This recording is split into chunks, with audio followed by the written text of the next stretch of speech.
This episode is titled Viola Davis, a Champion of Black Excellence, and I'm your writer, Tyler Bay with Hollywood Insider. I became an artist, and thank God I did, because we are the only profession that celebrates what it means to live a life. Viola Davis is one of our generation's finest actresses. If the subject is on widest range or versatility in medium, Viola simply cannot be beaten. She is also one of the most decorated black female actresses of all time. With an Academy Award, Primetime Emmy Award, and dual Tony Awards, she is a rarity in that she's black and somewhat recognized in her talent. And let me tell you something. The only thing that separates women of color from anyone else is opportunity. This industry is criminal towards black people and black women especially. Although on the surface it might seem she's appreciated for her work, for an actress of her talents, awards, training, and career, she's admitted that she still has to hustle, far harder than she ever should, for a seat at the Hollywood table. I am nowhere near them, she says in reference to her A-list white counterparts. Not in terms of money, not in terms of job opportunities, nowhere close to it, she admits on an interview with Woman in the World. You must not think much of me. I've been offered double that amount. Viola Davis has one of the most illustrious careers in the game, and even she gets shorthanded when it comes down to it. Imagine what other black female actresses have to go through if even the best of the best has to struggle for acknowledgement. Luckily, the number one spot goes to a woman of immense kindness. Viola Davis has been working overtime to tell untold stories and pave the way for the next generation. Thinking that a sexualized, messy, mysterious woman could be a 49-year-old, dark-skinned African-American woman who looks like me. A symbol of hope. Viola Davis came from humble beginnings, born in St. Matthews, South Carolina on her grandmother's farm on the Singleton Plantation. She would later move across the country to Rhode Island, where her family stayed in apartments that were condemned and rat-infested, according to Harper's Bazaar. When you're poor, you have bad housing. We lived in condemned buildings, certainly apartments infested with rats. Maybe that's why Viola stays humble. In the same interview, after winning her first Academy Award for the film adaptation of August Wilson's Fences, Viola Davis says, "I'm good with it. I'll have some mac and cheese and I'll go back to washing my daughter's hair tomorrow night." Could you even imagine Viola flexing her wealth or accomplishments? She's far too graceful to even have the thought cross her mind. It would be ridiculous to see. This is the same for many of our most celebrated black actors and actresses. Viola has a lot riding on her shoulders. With that win, she became the first black actor or actress to win an Emmy, Oscar, and a Tony for acting. No other black actor has done it before her.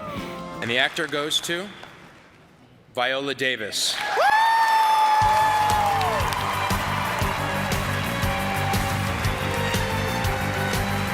If not for her grace, there's no way she as a black woman would get even anywhere close to where she is, even with her talent considered.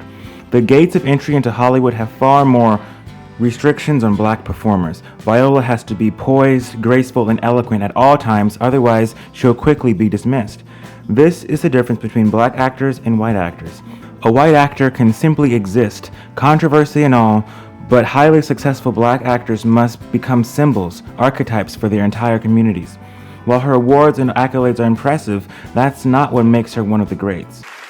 You cannot win an Emmy for roles that are simply not there. On Davis's 55th birthday, the actress has shared an Instagram picture of her plantation house with a caption saying how she's decided to own her story moving forward. It was like everyone's childhood filled with happy memories and playing with my sisters and bicycles and all of that. And it was also filled with the darkness. She included a Cherokee birth blessing in the caption as well. May you live long enough to know why you were born. That indeed is the destiny of black people, to discover where we're from every day. I put my hands together and said, God, If you exist, if you love me, you'll take me away from this life. Most of us do not have a strong ancestral connection that grounds us. This fact is intensified when Black people are situated in the public eye. In a USA Today interview, Viola tells us that she feels as if her entire life has been a protest. My production company is my protest. Me not wearing a wig at the Oscars in 2012 was my protest, she says. It is a part of my voice, just like me introducing myself to you and saying, hello, my name is Viola Davis. That's exactly why we created our production company. It absolutely is a walking metaphor, poster board of inclusion. Viola's entire platform on Twitter and Instagram is dedicated to uplifting Black voices. Her Twitter is dedicated to wishing her friends like Taraji P. Henson happy birthday and uplifting Naomi Osaka for her US Open victory. Although Viola goes out of her way to use her voice to uplift Black voices, it's not always perfect. More hurt than help? One of Davis's most recognizable roles is Abeline from the Oscar award-winning picture The Help. While it earned her an Academy nomination, making her one of the few Black women to be nominated for the prize, 9 years later, the film is facing criticism as we begin to ask more from our art and representation. Yes, ma'am. And I thank you. You tell Abeline, do I have plans for her? You are godless woman. It turns out The Help isn't actually a useful resource for learning about racism.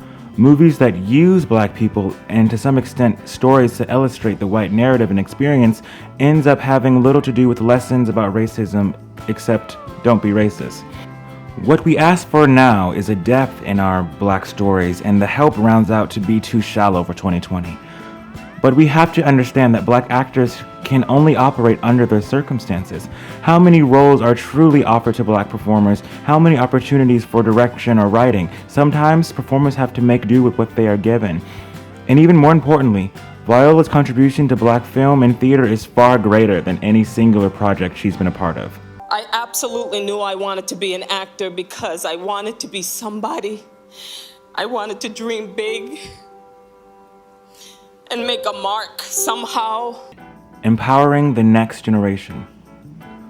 With her 2 Tonys, one for playing Rose in Fences and the other for playing Tanya in King Henry II on Broadway, 2 Oscar nominations, the second for Doubt in 2018, the actress has decided to take a turn to focus on a bigger project, the creation of her own production studio. Here's an excerpt of their mission statement found on their website. With an emphasis on producing narratives from a diverse range of emerging and established voices alike, Ju-V Productions aims to become the go-to creative hub where the next generation of filmmakers and artists have space to craft dynamic stories spanning the broad spectrum of humanity. In every facet of her experience, Viola seeks to empower unspoken voices in the Black community. Truly a gem. She'll sparkle for many generations to come and even farther into the next generation of actors, the one she's been essential in uplifting. Your existence is an amalgamation of every triumph, every hard-won battle, and yet here you are.